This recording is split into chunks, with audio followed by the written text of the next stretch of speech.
Ya, assalamualaikum semuanya. Selamat pagi rekan-rekan saya. Terima kasih atas kehadirannya. Rapat ini kita mulai dengan pembahasan terkait operasional harian dan bagaimana kita bisa meningkatkan efisiensi di semua aspek.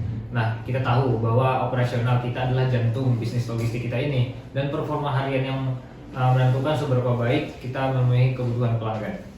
Nah, untuk itu saya ingin Nata sebagai pelapor untuk memberikan laporan terkait kinerja harian, terutama tentang jumlah pengiriman yang sudah kita tangani minggu ini. Silakan Nata. Terima kasih Kak Agung. Minggu ini kita menangani total 1.200 pengiriman. Dengan rata-rata waktu pengiriman tuh ada di 8 jam. Ini menunjukkan peningkatan dari minggu sebelumnya yang mencapai hanya 1.100 pengiriman dengan rata-rata pengiriman itu cuma mencapai 9 jam. Namun masih ada beberapa kendala yang kami hadapi, terutama dalam penanganan barang di gudang. Sering terjadi penundaan di fase sortir barang yang memperlambat proses distribusi. Kami sedang mencoba mencari solusi agar fase ini bisa berjalan lebih cepat dan mengurangi akurasi. Ya, untuk peningkatan pengiriman itu tentu kabar baik ya. Namun untuk waktu pengantaran masih bisa harusnya kita perbaiki gitu. Kita harus mengejar target di bawah 7 jam. Bagaimana dengan manajemen armada itu sendiri? Apakah ada kemajuan dalam optimasi rute kita gitu? Iya Pak. Kami telah memanfaatkan sistem GPS untuk memonitor armada secara real time dan mengoptimalkan rute, terutama di area perkotaan yang sering mengalami kemacetan. Namun ada beberapa armada yang mengalami masalah teknis yang mengakibatkan penundaan. Terus kami juga melihat bahwa pengemudi membutuhkan pelatihan lebih lanjut untuk memanfaatkan teknologi ini dengan maksimal. Oke, baik Nata. Teknologi sudah tersedia, tetapi jika pengemudi belum sepenuhnya mahir, maka efisiensi juga tidak akan tercapai kan. Pastikanlah lagi untuk pelatihan tambahan segera dilaksanakan. Bagaimana juga dengan manajemen stok kita dan pergudangan kita. Saya ingin Devarel memberi gambaran nanti gitu. Baik Pak, dari segi pergudangan, audit mingguan menunjukkan bahwa ketersediaan stok masih bisa ditingkatkan. Namun masih ada beberapa kita sesuai antara data manual dengan sistem digital kami. Beberapa produk ternyata overstock, sedangkan lainnya kekurangan. Kami sedang mengupayakan integrasi yang lebih baik antara sistem manajemen inventory dan tim lapangan agar lebih akurat dan up to date. Overstock dan kekurangan stok itu ya masalah serius gitu kan dalam pengelolaan logistik kita. Nah, kita itu harus mencari solusi agar masalah ini tidak terjadi lagi. Saya sarankan itu kita segera menyusun rencana untuk optimasi inventory yang lebih baik dan mengurangi ketergantungan kita pada laporan manual gitu. Baik, mari kita beralih ke teknologi dan inovasi. Teknologi adalah pilar penting dalam bisnis kita logistik, terutama untuk menjaga kita tetap kompetitif. Nah, Bintang, bisa Anda jelaskan bagaimana implementasi teknologi baru seperti sistem manajemen transportasi dan penggunaan IoT dan dalam pelacakan barang sejauh ini? Tentu Pak, pada saat TMS ini kami sudah menerapkan beberapa divisi untuk pengiriman dari area perkotaan. Hasilnya cukup signifikan dan dalam hal ini hal tracking dan pengelolaan data rute terutama memberikan fleksibilitas penuh pada tim yang membutuhkan perhatian khusus. Namun integrasi antara TMS ini dan sistem ERP terutama perusahaan masih membutuhkan waktu. Sekian Pak. Bagus. Saya senang mendengarnya bahwa TMS sudah memberikan hasil positif. Nah, bagaimana rencana kita untuk mempercepat global digitalisasi proses logistik lainnya? Baik Pak. Kami sedang proses memperluas digitalisasi di seluruh departemen logistik, misalnya di gudang.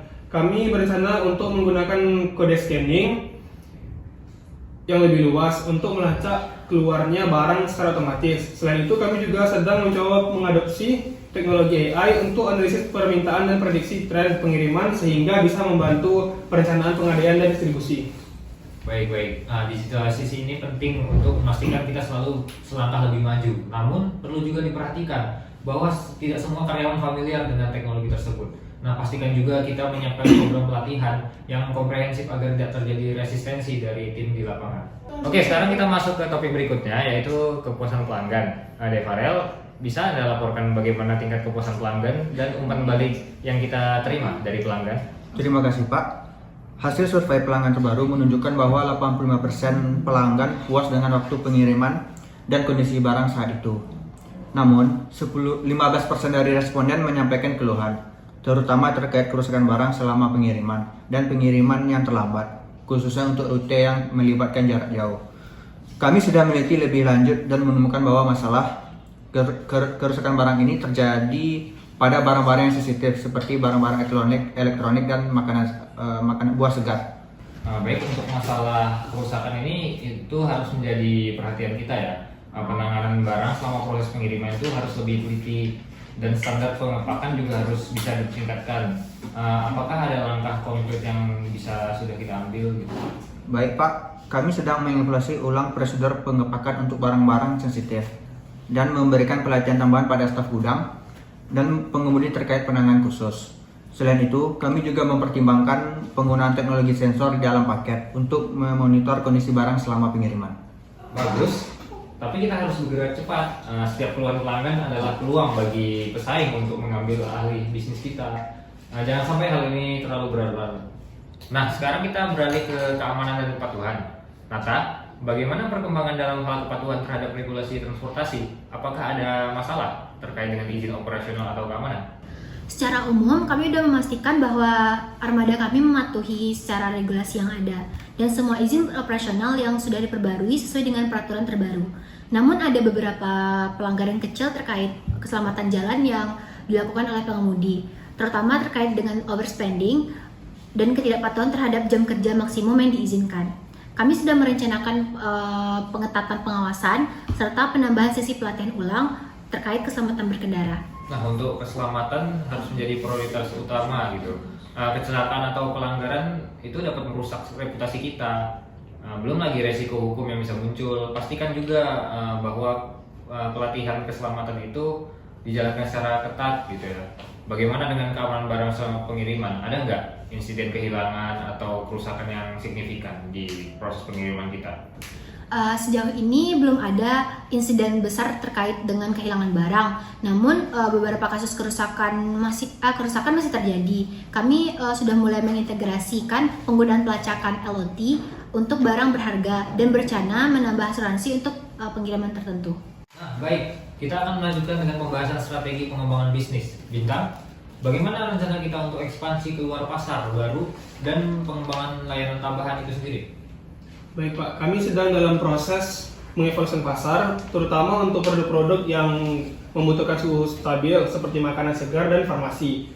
Permintaan untuk layanan ini semakin tinggi, dan kami melihat peluang besar di pasar tersebut. Selain itu, kami juga menjejaki kemungkinan pengiriman internasional ke beberapa negara. Ya, ini adalah langkah yang sangat strategis ya. Namun kita harus berhati-hati juga dalam mempersiapkan infrastruktur untuk layanan rantai kita gitu. Nah, karena kesalahan kecil saja bisa berakibat fatal. Bagaimana dengan kemitraan strategis? Apakah ada peluang baru di area ini? Dalam ini kami sedang menjalani diskusi beberapa perusahaan besar di sektor manufaktur dan real untuk menjadi mitra logistik utama. Di mitra ini berhasil, kami meningkatkan kapasitas pengiriman sebesar 20% dalam beberapa bulan ini. Oke, sekarang kita masuk ke topik berikutnya, yaitu topik manajemen sumber daya manusia kita gitu. Nata, bagaimana perkembangan pelatihan dan pengembangan untuk pengemudi dan staf gudang yang kita miliki? Apakah sudah berjalan dengan baik atau belum? Nah, kami telah memulai program pelatihan intensif bagi pengemudi, terutama terkait penggunaan teknologi GPS dan manajemen waktu. Untuk staf gudang, pelatihannya berfokus pada pengolahan barang yang lebih efisien dan penggunaan sistem manajemen stok berbasis digital. Kami juga sedang merencanakan program pelatihan keselamatan kerja yang lebih komprehensif. Oh, begitu ya Nata. Pastikan juga pelatihan ini tidak hanya bersifat formalitas, tapi juga efektif gitu kan. Kita juga butuh karyawan yang benar-benar memahami peran dan tanggung jawab mereka dalam menjalankan operasional dan efisien gitu dalam menjalankan tugasnya. Oke, sekarang kita masuk ke anggaran ya, gitu. Devarel, bagaimana evaluasi anggaran operasional kita? Baik, untuk anggaran operasional saat ini masih dalam batas yang direncanakan Pak. Namun kami melihat ada potensi penghematan yang bisa dicapai, terutama dalam biaya bahan bakar dan perawatan armada. Dengan optimasi rute yang lebih baik, kami bisa mengurangi penggunaan bakar hingga 10%. Selain itu, kami juga mengkaji pengadaan armada baru yang lebih efisien dari segi konsumsi bahan bakar. Baik, penghematan biaya penting, tapi jangan juga mengorbankan kualitas. Bagaimana dengan anggaran untuk pengembangan infrastruktur kita dan investasi di bidang teknologi? Kami sedang merencanakan alokasi anggaran tambahan untuk investasi di teknologi baru, seperti perluasan TMS dan sistem IoT atau Internet of Things. Kami juga merencanakan pembangunan gudang baru di wilayah timur untuk mendukung ekspansi bisnis. Oke, kita sudah membahas sesi yang terakhir, yaitu tentang sustainability dan lingkungan. Nah, Bintang, bagaimana perkembangan terkait inisiatif berkelanjutan kita? Baik Pak, kami sedang proses mengalihkan dari bahan bakar ramah lingkungan dan juga mulai menggunakan teknologi ramah lingkungan. Inisiatif lain seperti mengurangi emisi karbon, kami berharap langkah-langkah ini bisa membantu perusahaan mencapai target pengurangan jejak karbon dalam 5 tahun ke depan. Sekian Pak. Baik, ini adalah selangkah kita yang lebih bagus ya. Kita harus selalu memikirkan dampak lingkungan dari setiap aktivitas bisnis yang kita lakukan gitu ya. Oke, baik rekan-rekan saya rasa kita sudah membahas semua agenda penting untuk hari ini. Ada banyak hal yang perlu kita tindak lanjuti seperti hal efisiensi operasional, teknologi, dan kepuasan pelanggan. Nah, saya minta setiap divisi untuk menindaklanjuti apa yang telah kita bahas dan untuk melaporkannya ke perkembangan tadi dan pada pertemuan berikutnya gitu.